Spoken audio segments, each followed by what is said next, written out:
கடந்த 4 வருடங்களில் நிகழ்த்தப்பட்ட காவல் நிலைய மரணங்களில் பாதிக்கப்பட்டோர் குடும்பங்களை சந்திக்கிறார் விஜய்.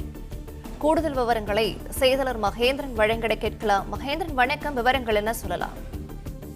கடந்த 4 ஆண்டுகளில் காவல் நிலையத்தில் மரணமடைந்தவர்களின் குடும்பத்தினரை விஜய் சந்திக்க திட்டமிட்டுள்ளதாக தகவல் வெளியாகி இருக்கிறது.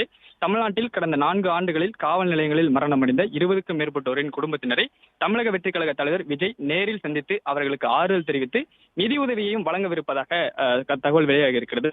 அது மட்டுமின்றி காவல் நிலையங்களில் காவலர்களால் விசாரணையின் போது கடுமையான தாக்குதலுக்கு உள்ளானவர்களையும் விஜய் சந்திக்க உள்ளதாக தகவல் வெளியாகி இருக்கிறது. வருகிற சனிக்கிழமை மாலை அல்லது ஞாயிற்றுக்கிழமை காலையில் பனையூர் அலுவலகத்தில் குடும்பத்தினரை விஜய் நேரில் சந்தித்து அவர்களுக்கு ஆறுதல் தெரிவித்து நிதியுதவியை விஜய் வழங்க உள்ளதாக தகவல் வெளியாகி இருக்கிறது.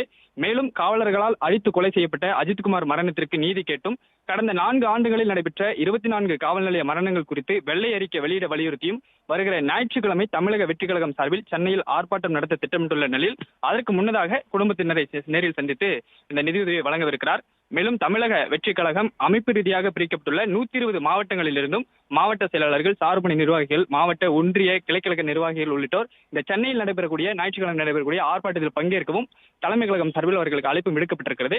வருகிற சனிக்கிழமை மாலை அல்லது ஞாயிற்றுக்கிழமை காலை இந்த கடந்த 4 ஆண்டுகளில் காவல் நிலையங்களில் நடைபெற்ற அந்த காவல் நிலையத்தில் மரணித்த அந்த குடும்பங்களின் நேரில் சந்தித்து ஆறுதலையும் நிதியுதவியும் விஜய் வழங்கவிருப்பதாக தகவல் வெளியாகி இருக்கிறது.